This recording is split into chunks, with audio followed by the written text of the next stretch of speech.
মহিলাদের দুটি খারাপ গুণের কারণে, দুটি দোষের কারণে তারা জাহান্নামে সবচেয়ে বেশি যাবে বা বেশি যায়। এর ভিতরে একটা হলো তারা তুকফিরনাল লানা ও তাকফুরনাল আশির। তিনি বলেছেন তোমরা মহিলারা বেশি বেশি করে লানত দাও, অভিশাপ দাও। এটা একটা রোগ। কথায় কথায় এটা পুরুষের মধ্যেও আছে এই রোগ, কিন্তু নারীদের মধ্যে স্পেশালি বিশেষভাবে এই দোষটা অনেক বেশি, যে কথায় কথায় লানত দেওয়া, চট করে রাগ হয়ে স্বামীকে, বাবাকে, সন্তানকে, ছেলে মেয়েকে, সংসারকে, এটাকে সেটাকে অভিশাপ দেওয়া, বদদোয়া করা, গজব দেওয়া, ঠাডা দেওয়া, এরকম খারাপ উক্তিগুলা, অভিশাপগুলা বেশি বেশি দেওয়া, এটা জাহান্নামে যাওয়ার কারণ। আর আরেকটা হলো তাকফুরনাল আশির, স্বামীর নাশকরি করা। পুরুষদের মধ্যেও এই রোগ আছে।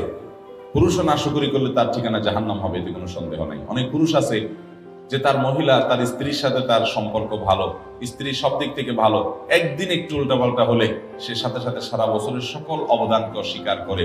সারা বছর বেচারি যে ভালো ছিল এটা আর স্বীকার করে না। একদিন তরকারিটা খারাপ হলে আর 10 দিন যে ভালো হয়েছে ওটার কথা সে ভুলে যায়। এরকম নিমক খারাপ পুরুষও আছে। কিন্তু নবী করিম সাল্লাল্লাহু আলাইহি ওয়াসাল্লাম এই হাদিস থেকে বোঝা যায় যে আমাদের মা বোনদের মধ্যে এই রোগটা তুলনামূলকভাবে বেশি, যে তারা পুরুষদের বিশেষ করে তার স্বামীদের তারা নেয়ামতকে অস্বীকার করে ফেলে খুব তাড়াতাড়ি। আর এটি তাদের জাহান্নামে যাওয়ার অন্যতম কারণ। এই জন্য আমাদের মা বোনদের জন্য এই দুটি অ্যালার্মিং পয়েন্ট, যে আসুন আমরা কোনো অবস্থাতে আমাদের সন্তানরা, আমাদের স্বামী, আমাদের মা বাবা, সংসার বা অন্য কোনো কিছুকে আমরা গালিগালাজ করা, বদদোয়া দেওয়া, ঠাডা দেওয়া, আপনার অভিশাপ করা, আল্লাহ লানতের কথা বলা, এগুলো আমরা কখনো করবো না। এরপরে সাবধান থাকবো। আর দ্বিতীয়ত হলো আল্লাহ তাআলা স্বামীর সংসারে যতটুকু আপনাকে নেয়ামত দিয়েছেন এতটুকুর জন্য আল্লাহ শুকর আদায় করবেন, নাশকরি করবেন না। জীবনে তোমার সংসারে এসে কি পাইলাম? কিছুই পাইলাম না, আমার পুরো জীবন শেষ হয়ে গেছে, অথচ আমি তোমার সংসারে সুখের দেখাই পাইলাম না, এরকম কোনো কথা আমাদের মা বোনরা আমরা বলবো না। বরং আল্লাহ তাআলা আমাকে যে অবস্থায় রেখেছেন সে অবস্থা আমরা শুকর আদায় করবো। অনেক নারী, অনেক মহিলারা আমাদের কাছে আসেন, আমাদের মা বোনরা, আপনারা যারা আজকে আমার কথা শুনছেন, আপনাদেরও মনের ভিতরে অনেক অভিযোগ আছে, আমি জানি। আপনাদের প্রশ্নগুলো পড়লে বোঝা যায় কত কষ্ট আপনাদের। আমরা সেটা স্বীকার করি যে আপনাদের অনেক কষ্ট আছে। সেজন্য সকল মাহফিলে, সকল আলোচনায় আমরা পুরুষদেরকে আল্লাহর ভয় দেই, পুরুষদেরকে সতর্ক করি, পুরুষদেরকে জাহান্নাম থেকে বাঁচার জন্য আহ্বান করি, পুরুষদেরকে মহিলাদের অধিকার করে সচেতন করার জন্য আমরা সর্বদা সোচ্চার সবসময় কথা বলার চেষ্টা করি। কিন্তু আপনাদেরকে আজকে আমি পেয়েছি, আপনাদেরকে আমি বলতে চাই, আমার প্রিয় মা বোনেরা, ধরুন আপনার স্বামীটা অমানুষ, ধরুন আপনার শ্বশুরটা খারাপ মানুষ, ধরুন আপনার শাশুড়ি আপনার প্রতি জুলুম করে, ধরুন আপনার সংসারে আপনি সুখী না, কষ্টে আছেন। তো এর জন্য আপনি হাহুতাশ করে, এর জন্য আপনি অস্থির হয়ে, এর জন্য আপনি নিজের সুখকে নষ্ট করে দিয়ে বেসবর হয়ে আপনার কোনো লাভ হবে না। আমার প্রিয় মা, প্রিয় বোন, আপনি বরং সবর করলে কি হবে জানেন? আল্লাহ কোরআনে বলেছেন, ইন্নামা ইউওয়াফাস সাবিরুনা আজরাহুম বিগাইরি হিসাব।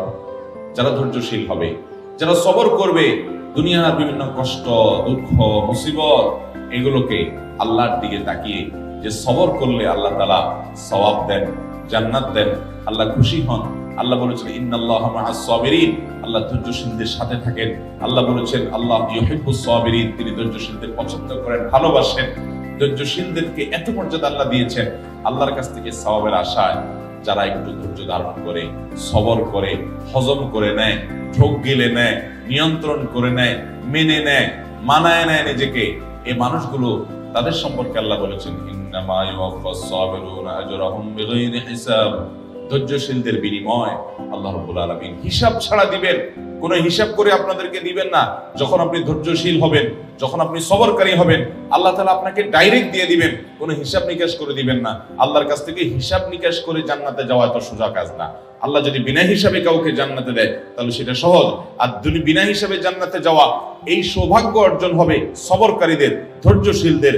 আমার প্রিয় মা ও বোন, আপনার স্বামীটা অমানুষ, আপনার প্রতি জুলুম করে, আপনাকে গালিগালাজ করে, আপনার বাপমা তুলে কথা বলে, আপনাকে কষ্ট দেয়, আপনার বাপমার দিকে তাকায় না, শুধু নিজেরটাই বুঝে জুলুম অবিচার করে, হয়তো পরকিয়া করে, হয়তো সে অমানুষ, হয়তো সে খারাপ মানুষ, হয়তো সে আপনার কোনো হক আদায় করে না, হয়তো সে বন্ধু বান্ধব নিয়ে আড্ডা মারে, হয়তো সে সংসারের দিকে তাকায় না, হয়তো তার আরো অনেক দোষ আছে, হয়তো আপনার শ্বশুর বাড়িতে আপনার ননদ দ্বারা আপনি কষ্ট পান, আপনার দেবর জুলুম করে, আপনার শ্বশুর অত্যাচার করে, শাশুড়ি বকাঝকা করে, যৌতুকের জন্য চাপ দেয়, নানান কারণে আপনার মনে কষ্ট আছে। আপনি অবশ্যই সেই কষ্ট দূরের জন্য যথাযথ নিয়মে চেষ্টা চালাবেন, মুরব্বীদের মাধ্যমে চেষ্টা চালাবেন, নিজে চেষ্টা চালাবেন, আল্লাহর কাছে দোয়া করবেন তাদেরকে হেদায়েত দেওয়ার জন্য। যদি সীমা লঙ্ঘন তারা করে ফেলে, অবিচার সীমা ছাড়া চলে যায়, তাহলে আপনি অবশ্যই বিচারের ব্যবস্থাও করতে পারেন।